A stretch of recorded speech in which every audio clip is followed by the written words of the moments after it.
E aí, pessoal, beleza? Meu nome é Maria Eduarda e eu vou falar sobre casos de machismo em dois esportes, o tênis e o futebol. Fiquem à vontade para comentarem casos que vocês conheçam. Os links estarão aí na descrição do vídeo. Dê like e compartilhe com seus amigos. Então, gente, para começar esse vídeo, eu gostaria de explicar a vocês o que é o machismo, porque muita gente não sabe o que significa ou não entendem direito. Então, vamos lá, né? O machismo, ele pode ser expressado com atitudes, comportamentos, opiniões de alguém que se recusa a aceitar a igualdade entre os gêneros sexuais. Ou seja, o machismo tem uma ideia errada de que o sexo masculino é superior ou mais importante que o feminino. A ideologia desse pensamento está enraizada culturalmente há séculos, tanto no sistema econômico e político mundial, como nas religiões, na mídia e no núcleo família. Este último, apoiado em um regime patriarcal, onde a figura masculina representa a liderança. Isso significa que, na nossa cultura, é muito comum a gente acreditar que o homem é o que deve trabalhar para sustentar a família, que tem a postura de liderança, e que a mulher só basta cuidar dos filhos e arrumar a casa, esse tipo de coisa. Então, gente, já que a gente já sabe o que é machismo, já temos uma noção melhor do que é isso, nós podemos começar nossa videoaula. E eu optei por falar apenas sobre dois esportes, que é o tênis e o futebol, para ficar mais curta a nossa videoaula, porque se a gente falar do machismo em todos os esportes, fica impossível, né? Ia ser uma videoaula muito extensa. Então vamos começar pelo tênis. Na noite de 20 de setembro de 1973, travava-se uma disputa entre Billie Jean King e Bobby Riggs no estádio Astrodome em Houston, com 30 mil pessoas nas arquibancadas. Aproximadamente 90 milhões de pessoas ao redor do mundo ligaram suas TVs para assistir a uma partida de tênis divulgada como Batalha dos Sexos. Para algumas pessoas, aquilo era mais do que uma partida de tênis. Era uma disputa do feminismo contra o machismo. Essa partida de tênis vira centro de um debate global sobre a igualdade de gêneros. O prêmio em disputa era a quantia de $100 mil, mas o que realmente fez os atletas se enfrentarem diante do mundo todo foram suas diferentes ideologias. A vitória de Billie Jean marcou para sempre a história do tênis feminino com a criação da Women's Tennis Association, responsável pelos torneios femininos profissionais e pela garantia de premiação equivalentes para ambos os sexos. O tênis foi um dos primeiros esportes a garantir a igualdade financeira entre os gêneros. Ao criar a própria liga, elas estabeleceram as próprias regras, assim provaram que as mulheres são atléticas e podem atrair multidões. Essa partida de tênis representava a luta feminina para conseguir seu espaço na sociedade e se tornou tão importante que em 2017 foi lançado um filme, A Guerra dos Sexos. You know, you folks aren't here because you're gamblers. You are here because you are terrible gamblers. Okay, Bobby. These folks don't need to stop doing what they're doing. They just need to get better at Okay. it. Who's All right, dealing? Bobby, please. Who's in? Hello? Eureka, Billie Jean! It's Bobby Riggs. I had a great idea. Male chauvinist pig versus hairy-legged feminist. You're still a feminist, right? I'm a tennis player who happens to be a woman. Don't hang up. By the way, I shaved my legs.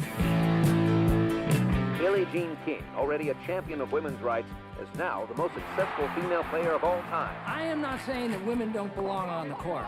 Who would pick up the balls otherwise? Oh my God. There isn't a single thing I don't hate about Bobby Riggs. You know what I'm doing? I'm cooking. I'm cooking! I won the triple at Wimbledon. I could beat Billie Jean King. Does she have the nerve? Call Bobby. Tell him it's on. So, Billie Jean, what do you want?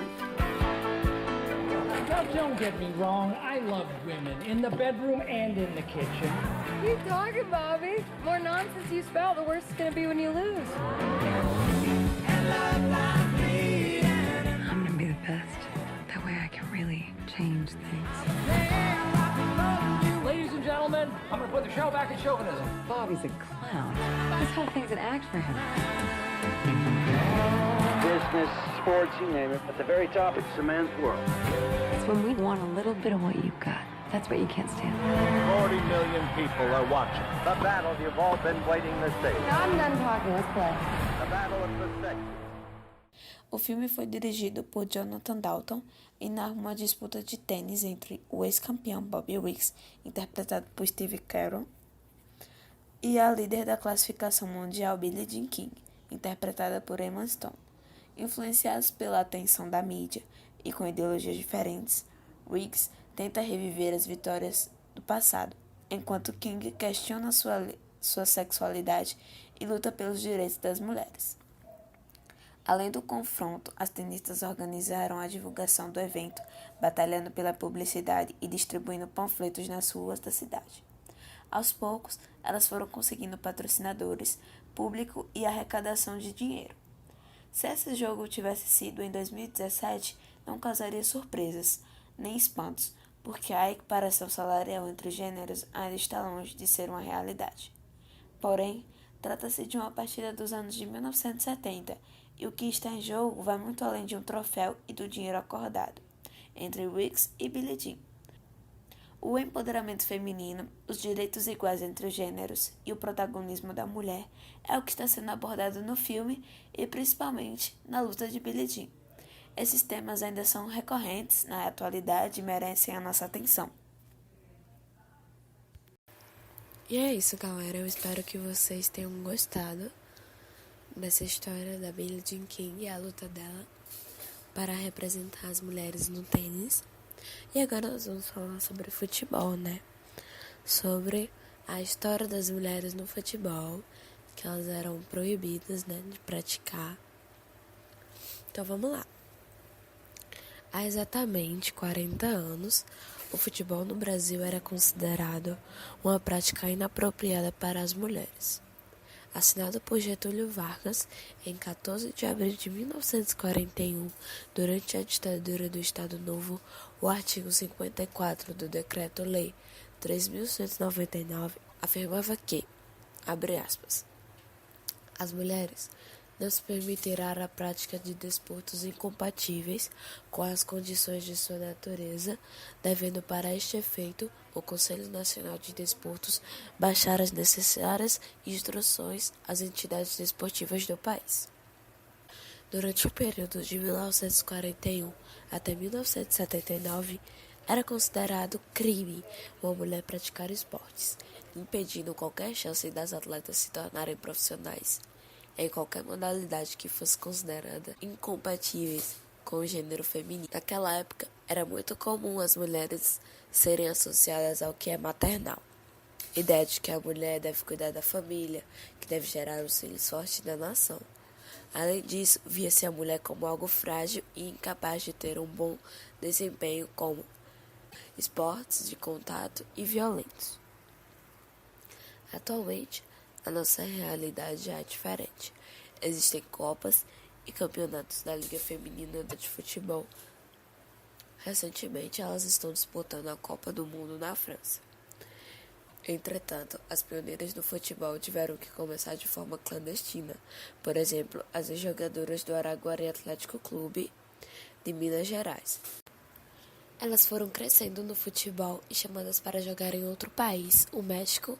No entanto, foram barradas porque aquela prática era considerada ilegal. E com isso, o time foi desfeito e nunca mais jogaram. Além das mulheres quererem ser jogadoras de futebol, jogadoras profissionais, existiam também outras mulheres que queriam ser árbitras. Por exemplo, Lea Campos foi a primeira árbitra de futebol a se formar no Brasil e lutou contra a proibição da modalidade no país. Para isso, foi preciso enfrentar a ditadura militar, a série de detenções no DOPS, uma CBD, antiga Confederação Brasileira de Desportos, precursora da CBF. Porém, ela seguiu a caminhada e se tornou a primeira mulher do mundo a apitar uma partida de futebol.